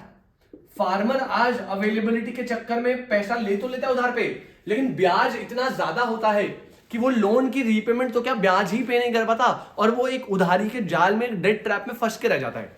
तो ये इसकी सबसे बड़ी प्रॉब्लम्स है। तो देयर आर 2 सोर्सेज, पहला है नॉन इंस्टीट्यूशनल सोर्सेज जिसमें इंटरेस्ट रेट बहुत ज्यादा होता है तो डेट ट्रैप में फंसने का खतरा है, और वो कौन से बेटा? कह रहा प्राइवेट मनी लेंडर्स। जो पर्सनल मनी, जो जिनका काम ही उधार पे पैसे देना होता है। फिर रिलेटिव, तुम्हारे फेवरेट, जिनका दो ही काम है, तो पैसे उधार पे देना, उसके ताने सुनाना, या फिर आपका रिजल्ट जो है उसका वेट करना, दो ही काम है। Third, trader and commission agent, कुछ ऐसे एजेंट होते हैं जो आपको लोन दिलवा देंगे, बदले में कमीशन आपसे भी और उनसे भी चार्ज करेंगे, तो वो भी पंगा है। और रिच लैंडलॉर्ड, जो बेटा अमीर आदमी होते थे, लैंडलॉर्ड होते थे, वो भी ये काम करते थे। अब नॉन इंस्टीट्यूशनल सोर्सेज का बेनिफिट भी है। बेनिफिट क्या है सर? इसका बेनिफिट है नो पेपर वर्क। भाई यहां पे कोई पेपर वर्क रिक्वायर्ड नहीं था, पैसे दे दिए भैया, देख लेंगे, कोई दिक्कत नहीं है, कोई मॉर्गेज, कोई सिक्योरिटी, कुछ नहीं, तुझे ही पकड़ेंगे सीधा, हाथ पैर तोड़ेंगे जब लोन इंटरेस्ट नहीं मिला। तो there is no paper work. ये क्या है? फास्ट होता है प्रोसेस। लेकिन इसका ड्रॉबैक क्या है? ड्रॉबैक इस इंटरेस्ट रेट बहुत ज्यादा है। अब सरकार, पहले तो यही चलते थे, जब गवर्नमेंट ने इंस्टीट्यूशन क्रेडिट्स नहीं लाए थे ये वाले सोर्सेज, तो पहले ही चलते थे, यही तो थे गड़बड़। यही तो सरकार ने देखा भाई इंटरेस्ट इतना ज्यादा चार्ज कर रहे, ए भाई एक में साल का इंटरेस्ट ले ले 50% साल का, लिटरली बता रहा हूं, इससे भी ज्यादा ही होगा। इतना इंटरेस्ट रेट चार्ज करो भाई, कैसे चलेगा? फार्मर तो बेचारा डेट ट्रैप में जाएगा। तो इन्हीं प्रॉब्लम्स को देखते हुए सरकार ने बोला कि भैया हम आपको क्रेडिट की फैसिलिटी देंगे। और कौन सी sources? Institutional sources. Institutional sources are backed by government. वहां पे गवर्नमेंट इंटरवेंशन होता है, कंट्रोल होता है, इंटरेस्ट रेट वगैरह सब गवर्नमेंट डिसाइड करती है, और वो comparatively for the benefit of farmer होगा ना। उन्हें पैसा, भाई गवर्नमेंट क्या है, नॉन प्रॉफिट ऑर्गेनाइजेशन है, वेलफेयर के लिए काम कर रही है, तो उनका मेन मुद्दा पैसे कमाना नहीं है, राइट। सर इंटरेस्ट रेट क्यों चार्ज करते हैं? बेटा ऑब्वियसली थोड़ा तो चार्ज करेंगे ना, बट ऐसे नहीं कि 50%। आप देखो आज भी अगर आपको होम लोन चाहिए तो गवर्नमेंट बैंक में हार्डली 8-9% में आपको अच्छे से लोन मिल जाएगा। 8-9% कुछ भी नहीं होता, इन्फ्लेशन ही 6-7% होगा। तो मतलब आपसे बस इन्फ्लेशन इन्फ्लेशन एडजस्ट मांग रहे हैं, और तो कुछ मांग रहे हैं, 1-2% कमा रहे हैं बेसिकली वो। लेकिन प्राइवेट बैंक में जाओगे 11-12, एनबीएफसी में 12% चार्ज हो जाता है, राइट। तो ये चीज है। तो यहां पे दो सोर्सेज है, institutional sources and non institution. Non institution के इन नुकसानों को देखते हुए गवर्नमेंट इंस्टीट्यूशन बनाए। अब इंस्टीट्यूशनल सोर्स में बहुत सारे 7 पॉइंट्स है। अब जब आप बुक में जाओगे तो बुक में इनको थोड़ा थोड़ा एक्सप्लेन करा हुआ है, बट कोई रिक्वायरमेंट नहीं है। जब आप मेरे बुलजाय नोट्स पे जाओगे तो वहां देखोगे मैंने बहुत अच्छे से एक्सप्लेन करा हुआ है, लेकिन सिर्फ उसको जो एग्जाम में आएगा, सिर्फ उसको। एग्जाम में आपसे या तो ये पूछ सकता है कि रूरल क्रेडिट के सोर्सेज क्या होते हैं, तो आपको सबको बताना है थोड़ा थोड़ा। मेजॉरिटी पेपर में यही क्वेश्चन आता है कि right a short note. Sir किस पे? किसी में भी बेटा राइट अ शॉर्ट नोट आएगा 6 और 7 पे। एक तो आपका नबार्ड और एक तो आपका एसएचजी। अगर आपने सेकंड चैप्टर पढ़ा है, नबार्ड वहां पे मैंने बताया था, मैं दोबारा बताऊंगा, टेंशन मत लेना। और एसएचजी होता है सेल्फ हेल्प ग्रुप, ठीक है। उसके अलावा ये पांचों बस आप बेटा नाम याद रख लीजिएगा। अगर आपको पढ़ना है in case, just in case, आप अपनी बुक से पढ़ लीजिएगा, जो आपकी एनसीईआरटी या जिस भी बुक को आप प्रेफर कर रहे हो, राइट। बुलजाय नोट्स में भी मैंने ये लिखने के बाद इन दोनों में बहुत अच्छे से पैराग्राफ लिखा हुआ है, क्योंकि 4 मार्क का शॉर्ट नोट आ सकता है, ठीक है। तो हम इन दोनों को समझेंगे। पहले एक बार बताता हूं। सबसे पहले होता है कॉर्पोरेट क्रेडिट सोसाइटीज। बेटा आपको पता होगा ना, कोऑपरेटिव सोसाइटीज बनी होती है, उसमें मेंबर्स होते हैं, तो हर मेंबर अपना एक एक शेयर देता है, और जो भी पैसा इकट्ठा होता है उससे कोई भी पर्सन को नीड है तो उसको दे दिया जाता है। इंटरेस्ट रेट थोड़ा नॉमिनल होता है इसमें, ऐसा कोई दिक्कत नहीं है, ठीक है। तो आपस में कोऑपरेट करके लोग क्रेडिट सोसाइटी चला रहे हैं। अगले होते हैं लैंड डेवलपमेंट बैंक। ये डेवलपमेंट बैंक की कैटेगरी होती है, ये भी लोन वोन प्रोवाइड करते हैं, ठीक है, डेवलपमेंट पर्पस के लिए। अगले आपको पता है बेटा कमर्शियल बैंक्स। कमर्शियल बैंक भी होते हैं, ऑल्दो सर आप बोलोगे कमर्शियल बैंक तो पैसा कमाने बैठे बड़े बड़े बैंक होते हैं, सर वो तो रेट ऑफ इंटरेस्ट अच्छा खासा चार्ज करते हैं 12-13%। बेटा इनके कंपैरेटिवली तो बेटर है ना, तो कमर्शियल बैंक भी एक ऑप्शन है। अब रीजनल रूरल बैंक्स भी होते हैं। सर ये क्या होता है? अब देखो बेटा कमर्शियल बैंक है, जैसे बहुत बड़े बड़े बैंक है, एचडीएफसी, एसबीआई, इतने बड़े बड़े बैंक है, इनकी ना रनिंग कॉस्ट, ऑपरेटिंग कॉस्ट इतनी ज्यादा होती है। अब जैसे एचडीएफसी, अगर फॉर एग्जांपल एचडीएफसी इतना बेहतरीन बैंक है, अगर वो अपने एक ऑफिस सेटअप करेगा, वहां पे प्रॉपर अपना स्टाफ रखेगा, लैपटॉप्स वगैरह जो भी रखेगा एक ऑफिस सेटअप करने में, उसकी ऑपरेशन कॉस्ट आ रही है मान लो 35 लाख रुपए एक जगह पे। अब एक गांव में मान लो अगर वो ऑपरेशन के लिए अपना ऑफिस सेट करता है, 35 लाख रुपए लगाता है हर महीने के, उसका 35 लाख का खर्चा है फॉर एग्जांपल। तो एक बात बताओ, गांव में तो यार लोग सेविंग एंड एफडी एंड ये सब चीजें इतना नहीं करते। 35 लाख का उसने वो बैंक बना दिया वहां पे, और उसमें से उसको डिपॉजिट आ रहे हैं हर महीने 2,000-3,000 रुपए मैक्सिमम, बता रहा हूं मैं। गरीब आदमी इतना ही कर पाएगा रूरल एरिया में। तो कमर्शियल बैंक जो होता है ना, क्योंकि वो प्रॉफिट पर्पस के लिए होता है, तो वो ना बहुत छोटे छोटे एरियाज में जहां पे लोग ज्यादा सेविंग एंड इन्वेस्टिंग नहीं करते, वहां जाना पसंद नहीं करेगा। वो क्या यार ऑपरेशन कॉस्ट ही मेरी 35 लाख आ रही है बनाने की, वहां चलाने की, और मेरे को रेवेन्यू आ रहा है 20 लाख का, तो मैं तो लॉस में ऑपरेट करूंगा। तो कमर्शियल बैंक आपने देखा होगा अच्छे अच्छे एरियाज में होते हैं, सिटीज में जनरली ज्यादा होते हैं, ठीक है, रूरल एरियाज में भी होते हैं, थोड़े कम होते हैं। लेकिन क्या एक बात बताओ, जो गांव में बंदा बैठा है उसे बैंकिंग फैसिलिटी नहीं चाहिए सर? चाहिए, उसे भी तो अपना पैसा सेव करना है। उसके लिए क्या, तो उसके लिए सरकार ने बनाए रीजनल रूरल बैंक्स। ये ना थोड़ा उन एरियाज को कवर करते हैं जहां पे कमर्शियल बैंक ऑपरेट नहीं करते, छोटे छोटे गांव जो होते हैं वहां पे ये सर्विसेज देते हैं, राइट। तो ये भी है, ये भी आपको लोन दे सकते हैं। इसके अलावा कई बार बेटा डायरेक्ट गवर्नमेंट भी असिस्टेंस देती है फार्मर को, वो भी एक ऑप्शन है। उसके अलावा दो है, नबार्ड और एसएचजी। नबार्ड होता है national bank for agriculture and rural development, और एसएचजी होता है सेल्फ हेल्प ग्रुप। तो ये 5-7 के साथ है, इनमें से 2 तो आपको अच्छे से पढ़ाऊंगा, अभी मैं समझाऊंगा अच्छे से, बट ये सारे आप एक बार जरूर बुक से नजर मार देना बस। वैसे तो आप ना भी मारो तब भी चलेगा, बस संतुष्टि के लिए एक बार सबको रीड कर लेना। छोटे छोटे 2-3 लाइन के पैराग्राफ दिए, ये दोनों बड़े अच्छे से दिए हुए। नीचे डिस्क्रिप्शन में बुलेटिन नोट्स में पैराग्राफ दिया पूरा 4 नंबर का। यहाँ पे मैंने थोड़ा सा ब्रीफिंग में समझा दिया क्या होता है भाई। सबसे पहले 6th पॉइंट बता रहा हूं, ये जो है ना, ये दोनों ये इंस्टीट्यूशनल सोर्सेज है, क्लियर है। सबसे पहले नबार्ड, भाई इसको तो इंपॉर्टेंट बना लो, स्टार बना लो बढ़िया से, ठीक है। बुलजाय नोट से अच्छे से रीड कर लेना चारों पॉइंट। क्या बोल रहा है नबार्ड का मतलब है बेटा, फुल फॉर्म याद करो पहले तो 1 मार्क के लिए, national bank for agriculture and rural development. National bank for agriculture and rural development, NABARD. आपको नाम से पता लग रहा है नेशनल बैंक है किसके लिए, एग्रीकल्चर एंड रूरल डेवलपमेंट के लिए। अरे मतलब नॉर्मल बैंक नहीं है ये, नॉर्मल बैंक नहीं है ये, एक एपेक्स बैंक है। Apex bank, sir what is apex? बेटा एपेक्स होता है हेड, सबका हेड है। सर क्या बात कर रहे हो सर? सर हमने ना मनी एंड बैंकिंग पढ़ा है, वहां पे हमने पढ़ा था कि जो कंट्री का एपेक्स बैंक है वो तो आरबीआई है, सेंट्रल बैंक होता है, RBI reserve bank of India में। हाँ जी सर। तो सर अब आप कह रहे हो एपेक्स बैंक है, बेटा सुनो ध्यान से, अगर आपको बोले कि इंडिया का एपेक्स बैंक कौन है, बस इतना बोला है, तो वो आरबीआई यानी सेंट्रल बैंक ही होता है, क्योंकि वही पूरे मॉनेटरी और पूरे बैंकिंग सिस्टम का हेड है। लेकिन जब बात आती है रूरल डेवलपमेंट या एग्रीकल्चर पर्पस की, उसके लिए जो एपेक्स बैंक है वो कौन है? वो है नबार्ड। मतलब सारे नॉर्मल कमर्शियल बैंक है, सारे नॉर्मल कमर्शियल बैंक का पापा कौन है? सारे कमर्शियल बैंक का पापा कौन है? Central bank. लेकिन जब मैं उन बैंक की बात करूं, उन बैंक की जो एग्रीकल्चर में डील कर रहे हैं, या फिर वो बैंक जो रूरल क्रेडिट में डील कर रहे हैं, उन सब का पापा कौन है? उन सब का पापा है नबार्ड। तो देयर आर 2 एपेक्स बैंक। अगर एमसीक्यू में बोले सिर्फ एपेक्स बैंक बताओ, नॉर्मल कुछ नहीं बोला, तो वो आरबीआई ही है, सेंट्रल बैंक। लेकिन अगर एपेक्स बैंक बोल रहे हैं किसका, ध्यान से सुनो, ये एपेक्स बैंक है जो कोऑर्डिनेट करता है क्या, फंक्शनिंग ऑफ, किसकी functioning? Financial institution working for rural development. ये पॉइंट याद रखना, ये उनका एपेक्स बैंक है। ये एपेक्स बैंक कोऑर्डिनेट करता है फंक्शनिंग किसकी? उन फाइनेंशियल इंस्टीट्यूशन की जो वर्क कर रहे हैं रूरल डेवलपमेंट के लिए, जो वर्क कर रहे हैं एग्रीकल्चर पर्पस के लिए। सर अगर नॉर्मली बोले एपेक्स बैंक जो कोऑर्डिनेट करता है फंक्शनिंग ऑफ फाइनेंशियल इंस्टीट्यूशन, तो वो आरबीआई होगा। लेकिन नीचे वहां लिख दिया ना working for rural development, working for agriculture purpose, तो बेटा वो क्या हो गया? वो हो गया आपका नबार्ड। तो बेसिकली एक सबको रेगुलेट करने के लिए एक बॉडी बना दी सरकार ने।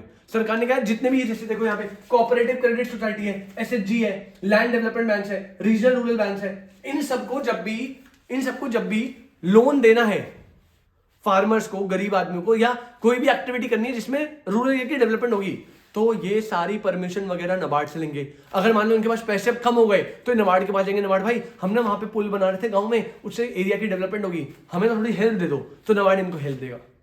बात समझ आती है? तो ये क्या है? ये एपेक्स बैंक है जो कोऑर्डिनेट करेगा फंक्शनिंग किसकी? Financial institution working for rural development. इसके साथ साथ इसका ऑब्जेक्टिव क्या होता है बेटा? ऑब्जेक्टिव होता है to promote health and strength of credit institutions. इसका ऑब्जेक्टिव है टू प्रमोट करना है health and strength of credit institution. Obviously कौन से वाले? बेटा जो वर्क कर रहे हैं फॉर रूरल डेवलपमेंट, सिर्फ उन्हीं की बात कर रहे हैं हम यहाँ पे। क्लियर है? तो आई होप आपको national bank for agriculture and rural development समझ आया, नबार्ड। और ये स्टैब्लिश हुआ था 1982 में, ईयर भी याद रखना, साइड में लिख लेना, राइट। चलिए आगे बढ़ते हैं। Next is what? नेक्स्ट होता है बेटा self help group. Self help group, SHG बोलते हैं। अब सर ये क्या है बेटा? बिल्कुल सेम है कोऑपरेटिव क्रेडिट सोसाइटी की तरह। जैसे कोऑपरेटिव सोसाइटी होती है वैसे एसएचजी है। सर मतलब सारे मेंबर्स होते हैं, सारे मेंबर्स एक अच्छे से प्रोपोर्शन, एक मेंबर का मिनिमम एक अमाउंट डिसाइड करते हैं। मान लो 1000 रुपए के एक शेयर है, तो 1000 रुपए हर बंदा डालेगा, बहुत सारे लोग होंगे, 1000 रुपए करके एक अच्छे से पूल्ड मनी हो गया। अब उस पूल्ड मनी से एक बंदा आया, कह रहा भाई मेरी जो है बेटी की पढ़ाई है, या मुझे जो है अपनी एक फॉर एग्जाम्पल ट्रैक्टर लेना है किसी भी पर्पज के लिए। अब आया और हमें लगा भाई इसको जरूरत है, हमने इसे सारा पूल्ड मनी दे दिया और इंटरेस्ट रेट चार्ज करेंगे एकदम नॉमिनल सा, और ये जो है धीरे धीरे करके रीपेमेंट करता रहेगा, कभी 10,000 कभी 20,000 जैसे इसको कन्वीनियंट है, पे करके हमें लोन चुकाएगा। सर डिफरेंस क्या है? डिफरेंस बेटा इतना सा है, ये जो है ना याद रखना, जो एसएचजी होता है, एसएचजी वो सिर्फ प्रोवाइड करता है माइक्रो फाइनेंस। माइक्रो फाइनेंस मतलब छोटा लोन देता है, लाख मतलब लाख तो बहुत ज्यादा हो गया, 1000 में 50,000 30,000 80,000 70,000। जो माइक्रो फाइनेंस होता है वो एसएचजी करता है। इसमें क्या होता है? इसमें मेंबर्स कम होते हैं, इसमें लिमिटेड मेंबर होते हैं, और जो शेयर अमाउंट होते हैं वो भी कम होता है। लेकिन जो कोऑपरेटिव क्रेडिट सोसाइटी ना, वो आपको बड़े लोन भी दे सकता है, 2 लाख 4 लाख 5 लाख ऐसे, राइट। हाँ, आपको करोड़ में लोन चाहिए ऑब्वियसली, तब इनके पास भी इतना नहीं होता, फिर आप कमर्शियल बैंक्स के पास जाते हो, राइट। तो लेवल्स है, बहुत माइक्रो फाइनेंस चाहिए तो एसएचजी माइक्रो फाइनेंस प्रोवाइड करता है। कॉन्सेप्ट वही है कोऑपरेटिव सोसाइटी वाला, लेकिन यहाँ पे फाइनेंस छोटा होगा, ठीक है। तो SHG provide micro finance, self help group बोलते हैं। ये फोकस करता है किसमें? Focus on rural poor having no formal banking facility. ये उन गरीब आदमियों पे, रूरल पुअर पे फोकस करता है जिनके पास कोई फॉर्मल बैंकिंग फैसिलिटी नहीं है। फॉर्मल बैंकिंग मतलब कमर्शियल बैंक नहीं है। यहाँ पे कुछ ऐसे एरिया जहां पे रीजनल रूरल बैंक भी नहीं आते, मैंने बताया गांव में वहां पे कमर्शियल बैंक नहीं आ रहा, तो वहां पे रीजनल रूरल बैंक आ जाएगा, और बिल्कुल ही बहुत ही लिमिटेड मतलब 10-20 लोग हैं वहां पे, तो भाई वहां तो रीजनल रूरल बैंक भी नहीं जाएगा। वो कहेगा मेरी भी तो ऑपरेटिंग कॉस्ट चलो 35 लाख नहीं है, 5 लाख तो है, लेकिन यहाँ तो लोग ही नहीं, इतने कस्टमर ही नहीं सर्व करने वाले। तो जहां पे फॉर्मल बैंकिंग फैसिलिटी नहीं होती वहां पे ये फोकस करता है। इसके टारगेट ग्रुप कौन से हैं? सर इसके टारगेट करता है small and marginal farmers and labourers.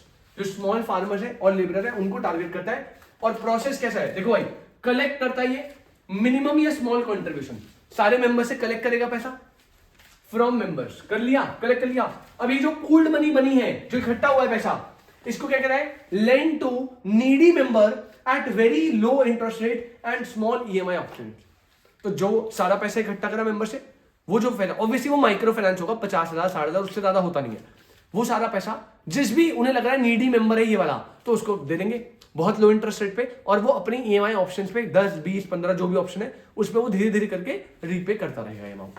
I hope बेटा दिस इज एब्सोल्युटली क्लियर। क्या आपको ये बात समझ आती है? सर यस और नो जल्दी से बताएंगे, यस और नो। अगर आती है तो क्या आप मेरे साथ एक बार पूरा टॉपिक अभी तक रिवाइज करेंगे? क्या आप मेरे साथ एक बार पूरा टॉपिक रिवाइज करेंगे? जल्दी से बेटा स्टार्ट करेगा। सर सबसे पहले बेटा मैंने आपको बताया रूरल डेवलपमेंट का मीनिंग, साथ में बोलना भाई माँ कसम है, दोबारा रिपीट करो रूरल डेवलपमेंट का meaning. Sir rural development is a continuous and comprehensive process जिसका एम, जिसका फोकस क्या है, अटेम्प्ट क्या है? अटेम्प्ट है रूरल लाइफ को बेटर करना, इंप्रूव करना। अटेम्प्ट क्या है? इंप्रूव करना रूरल लाइफ को। उसके बाद मैंने बताया ये एक्शन प्लान है। रूरल डेवलपमेंट क्या है? एक एक्शन प्लान है। आप नोट्स में जाओगे वापस ऑब्वियसली, रूरल डेवलपमेंट एक एक्शन प्लान है फॉर रूरल एरिया की सोशल एंड इकोनॉमिक ग्रोथ। उसके बाद मैंने बताया रूरल डेवलपमेंट करने के 4 प्रोसेस है। सबसे पहला डेवलपमेंट ऑफ ह्यूमन रिसोर्स, जो 2 तरीके से होगा। आपको स्किल, एजुकेशन, लिटरेसी पे ध्यान देना है, और better and affordable health facility पे ध्यान देना है। सेकंड प्रोसेस है डेवलपमेंट ऑफ इंफ्रास्ट्रक्चर, इसमें भी ए और B 2 point, electricity, irrigation, transportation, marketing, इन पे ध्यान दो, क्रेडिट वगैरह बैंकिंग। और सेकंड एग्रीकल्चर रिसर्च फैसिलिटी पे ध्यान दो। थर्ड था बेटा लैंड रिफॉर्म्स, इसमें पहला पॉइंट एक्सप्लॉइट कर दो, जो भी एक्सप्लॉइटेशन है उसे एलिमिनेट कर दो, लैंड टू द टिलर दे दो, और प्रोडक्शन प्रोडक्टिविटी को इंक्रीज करो। और last alleviation of poverty, around 30% population is still below poverty line, तो हमें कुछ स्टेप लेने पड़ेंगे ताकि उन्हें पॉवर्टी लाइन से हम ऊपर लेकर आ सके और रूरल डेवलपमेंट हो जाए। तो 4 प्रोसेस है रूरल डेवलपमेंट के। अब इस चैप्टर में हमें 3 कॉन्सेप्ट्स को पढ़ना है। इसके बाद 3 जगह पे गवर्नमेंट ने फोकस करा है। सबसे पहले हमने पढ़ा रूरल क्रेडिट में। सर क्या ये खत्म हो गया? नहीं बेटा, इसमें एक टॉपिक और बचा, उसको भी करेंगे। सबसे पहले रूरल क्रेडिट पे focus. Sir what is rural credit? मैंने बताया बेटा रूरल क्रेडिट का मतलब है रूरल एरिया में बैंकिंग फैसिलिटी को इंट्रोड्यूस कराना और अच्छे लो इंटरेस्ट रेट पे बैंक को फार्मर्स को लोन देना।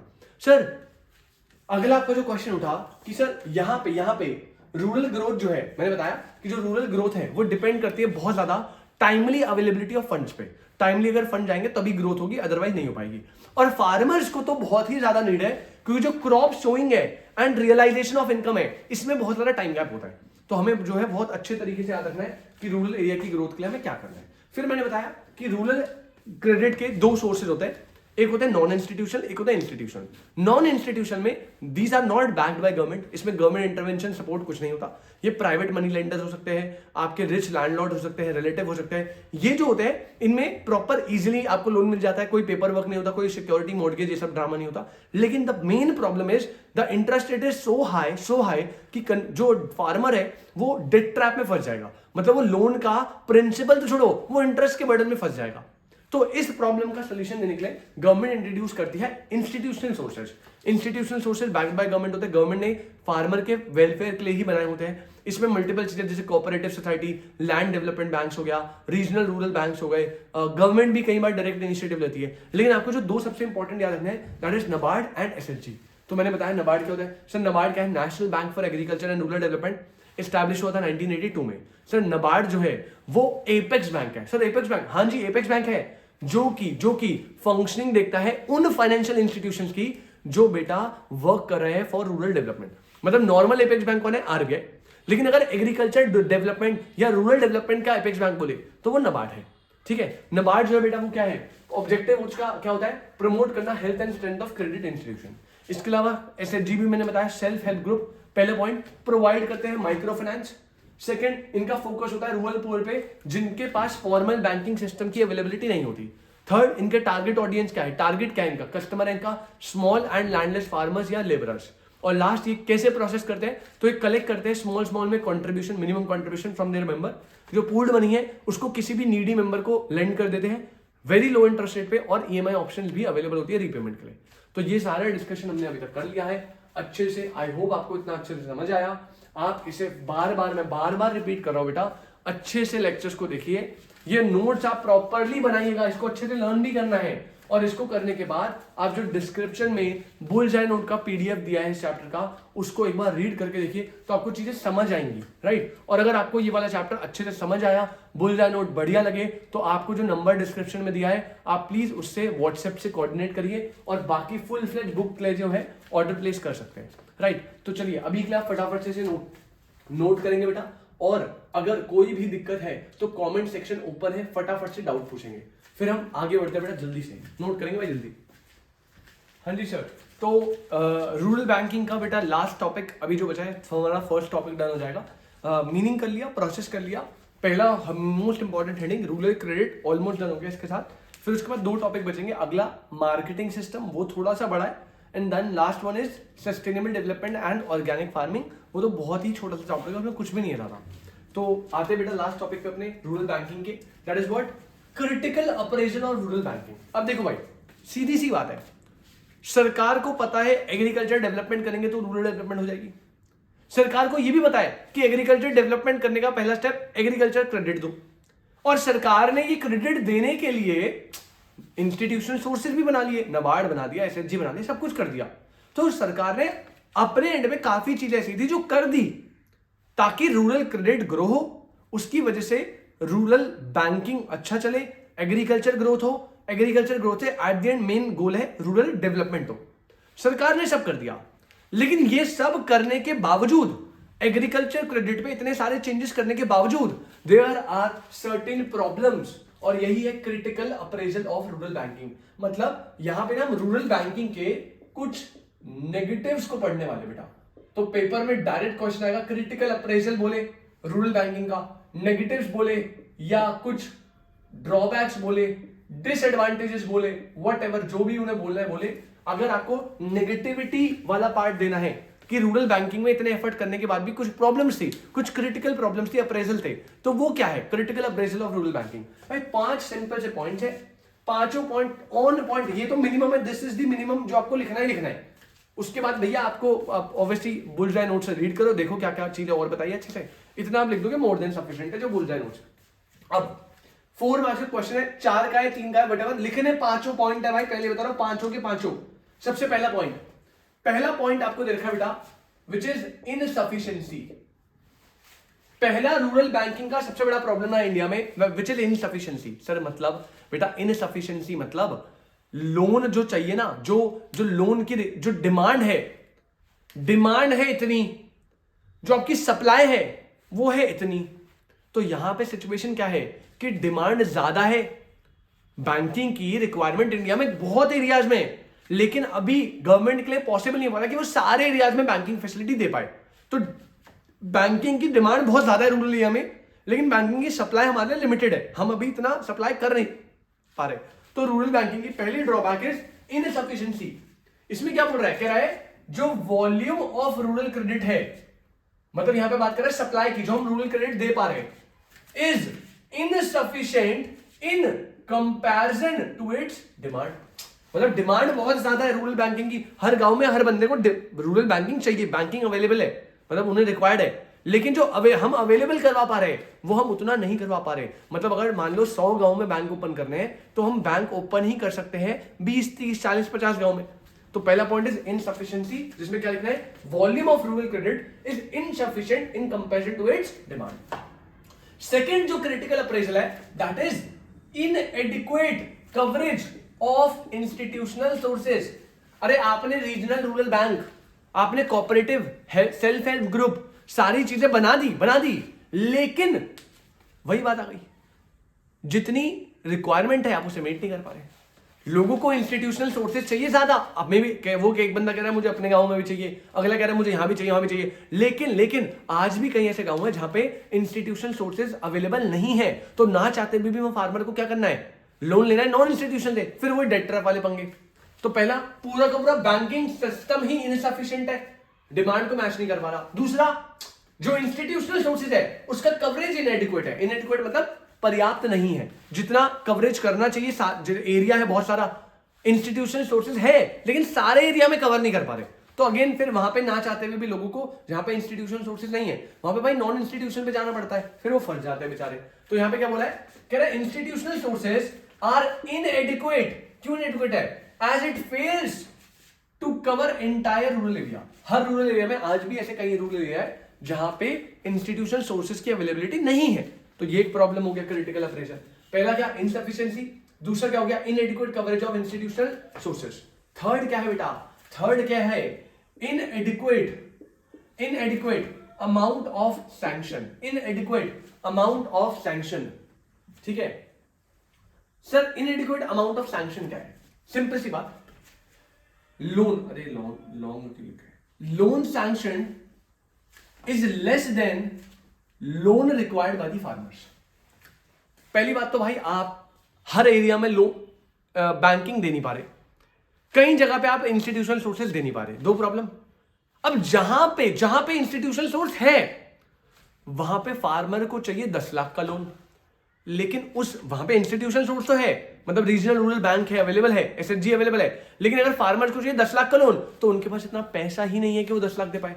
अब वो दे रहे भाई हमारे पास 10 लाख तो नहीं, आपको देने के लिए हम 6 लाख रुपए दे सकते हैं। तो बेसिकली क्या हो रहा है, इनसफिशिएंसी है, इनएडिक्वेट कवरेज है, और जहां जहां पे बैंकिंग फैसिलिटी है, इंस्टीट्यूशनल सोर्सेज है, वहां पे थर्ड प्रॉब्लम आ रही है, that is इनएडिक्वेट amount of sanction. मतलब आप जो अमाउंट लोन में सैंक्शन कर रहे हो वो इनएडिक्वेट है। इसका मतलब अमाउंट सैंक्शन कम है और अमाउंट जो लोन रिक्वायर्ड है वो ज्यादा है।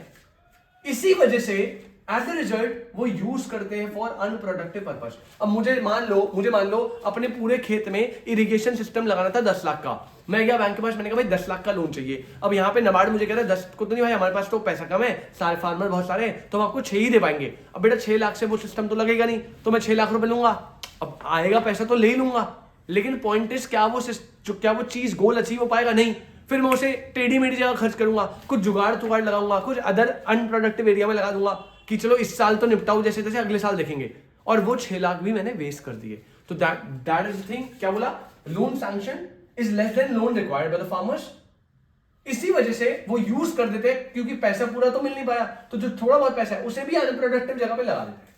तो 3 ड्रॉबैक्स हो गए रूरल बैंकिंग की। पहला, इनसफिशिएंसी है, डिमांड ज्यादा है, सप्लाई कम। सेकंड, इंस्टीट्यूशनल सोर्सेज का कवरेज इनएडिक्वेट है, वो पूरा एरिया कवर नहीं कर पा रहे, कहीं आज भी नॉन इंस्टीट्यूशनल सोर्सेज चलते हैं। थर्ड, जो लोन सैंक्शन हो रहा है इंस्टीट्यूशनल सोर्सेज के द्वारा वो इनएडिक्वेट है, मतलब रिक्वायरमेंट बहुत ज्यादा की है, सैंक्शन आप कम कर पा रहे हो, तो जितना कर रहे हो वो भी अनप्रोडक्टिव जा रहा है। और फोर्थ पॉइंट बोला बेटा, less attention to small and landless farmers. क्या बोला, less attention to small and landless farmers. अरे भैया यही तो जीवन के कड़वा सच है, यही तो बेटा सबसे बड़ी सच्चाई है। लेस अटेंशन मिलती है स्मॉल एंड लैंडलेस फार्मर्स को। बेटा अगर आपकी जेब में गांधी नहीं, अगर आपकी जेब में गांधी नहीं है तो बेटा आपको जैसे उसने लेस अटेंशन दी थी वैसे ही लेस अटेंशन यहाँ पे फार्मर्स को मिलती है। पैसा जेब में है नहीं तो जैसे उसने आपको आज तक अटेंशन नहीं दी, बेटा यही चीज बैंक करते हैं फार्मर्स के साथ। बेटा जितने भी बैंक है उनका सारा फोकस पड़ता है बिग फार्मर्स पे। उन्हें लोन देंगे, सिक्योरिटी है, लैंड है, कहीं डूब नहीं सकता हमारा पैसा, अरे उनकी रीपेइंग कैपेसिटी अच्छी है। अरे भैया जो गरीब आदमी है उसे मिलती है हमेशा लेस अटेंशन।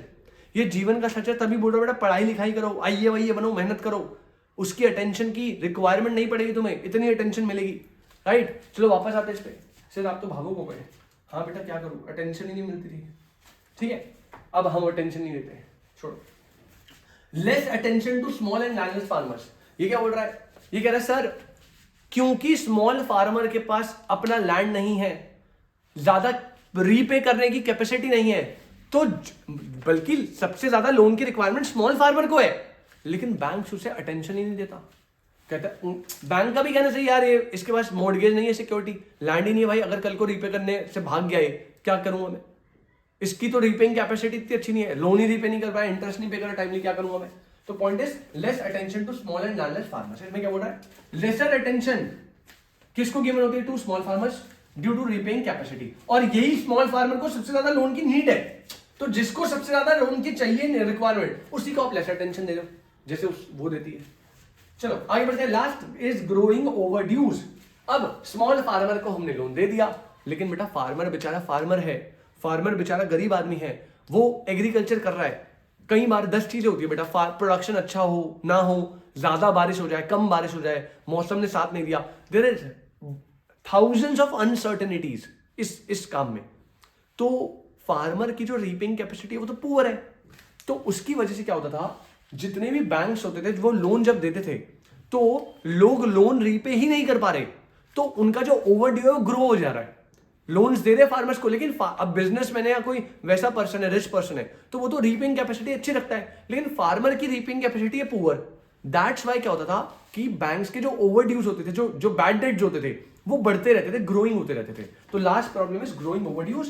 कहता है problem of growing overdues due to poor repaying capacity of the farmer. तो there are 5 critical appraisal, drawback, negative impact, जो भी आप बोलो। पहला इनसफिशिएंसी, दूसरा inadequate coverage of institution sources, तीसरा inadequate amount of loan sanction, चौथा lesser attention to poor farmers, जो वो करके गई है, और फिर ग्रोइंग ओवरड्यूज। ये पांचों पॉइंट क्या है बेटा? ये पांचों पॉइंट क्या है? रूरल बैंकिंग के क्रिटिकल अप्रेजल। आई होप आपको इतना बहुत अच्छे से समझ आया। यहीं पे आपका जो कॉन्सेप्ट है बेटा रूरल बैंकिंग का, वो होता है खत्म। रूरल बैंकिंग पहला टॉपिक हमने डन करा।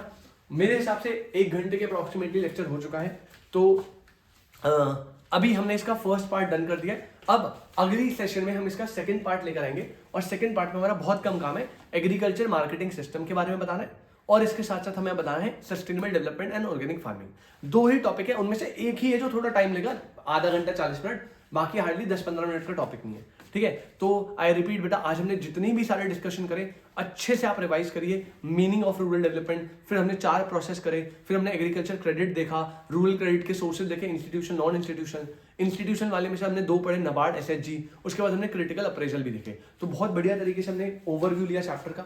आधा से ज्यादा चैप्टर खत्म हो चुका है, बस जो बाकी 45% या 40% चैप्टर है वो हम अगले पार्ट बी में लेकर आएंगे और इसको पूरा डन करेंगे। आई रिपीट बेटा, आपके जो बुल्स आई नोट्स है उसका पीडीएफ डिस्क्रिप्शन में होगा, अच्छे से वो नोट्स को आप देखिए। एक चैप्टर के मैं पूरे डाल दूंगा, और अगर आपको पूरी बुक चाहिए तो मैं बहुत मिनिमम प्राइसेस पे उसको आपको डिलीवर करवाऊंगा। जैसे भी रहेगा, जो भी जितना भी सब कुछ रहेगा, प्राइस क्या है, आपके दिमाग में क्वेश्चन आएंगे, सर व्हाट इफ हमें किस फॉर्म में मिलेगा, है ना, ब्लैक एंड व्हाइट कॉपी मिलेगी, कलर्ड मिलेगी, या सिर्फ सॉफ्ट कॉपी, हार्ड कॉपी है, सारे जितने भी आपके डाउट्स हैं वो सब क्लियर हो जाएंगे, टेंशन मत लो। नीचे आपको डिस्क्रिप्शन में बेटा नंबर मिल जाएगा, आप प्लीज उस पर एक बार मैसेज कर लीजिएगा। और ट्रस्ट में बेटा, आपको बहुत ही ज्यादा प्रोडक्टिव चीज मिलने वाली है, और आपका इंडियन इको का जो स्ट्रेस है ना, वो 50% तो बुक देख के रिलीव हो जाएगा, क्योंकि पूरी इंडियन इको मैंने समराइज करी है 80 पेजेस में, सिर्फ 80 पेजेस। 80 पेजेस कैसे? 80 पेजेस आगे पीछे नहीं, 80 पेजेस मतलब 1 साइडेड है, बस 1 साइडेड पेजेस होंगे, 80 पेजेस में आपको पूरा इंडियन इको समराइज करो, मतलब अगर आप आगे पीछे लोगे तो 40 पेजेस में आपकी पूरी Indian eco. And trust me, ऐसा नहीं कि मैंने टॉपिक काटे हैं या मैंने कुछ गड़बड़ करी है या फिर कम लिखा है, बिल्कुल ऑन पॉइंट सफिशिएंट एकदम। जो पढ़ना इज मोर देन सफिशिएंट, मतलब अगर आप उतना पढ़ लोगे तो मैं आपको विश्वास दिला रहा हूं कि अगर आपका 40 मार्क्स का पेपर है, आप आराम से 30 तो वार कर दोगे आराम से, अगर आप सिर्फ नोट्स पढ़ोगे, राइट। इतना कंटेंट उसमें आराम से है। अगर आप उसके साथ थोड़े question practice, sample paper, previous year question वो भी सॉल्व करोगे जो उसके पीछे होंगे, बुलजाई नोट्स के पीछे, तो आपके जो चीजें हैं वो बहुत ही नेक्स्ट लेवल पे चले जाएंगी, राइट। तो ये चीज आप प्लीज ट्राई करिएगा। एक बार आप डिस्क्रिप्शन में लेवल देखिए नोट्स का किस तरीके से ऑर्गेनाइज है, कंटेंट कैसा है, आपको पसंद आया तो प्लीज ऑर्डर करिएगा। Thank you so much. I hope आपको आज की क्लास अच्छे से समझ आई हो। मिलते हैं बेटा आपसे नेक्स्ट क्लास, तब तक के लिए tata bye bye, take care, all the best for your exam. मिलते हैं आपसे नेक्स्ट क्लास।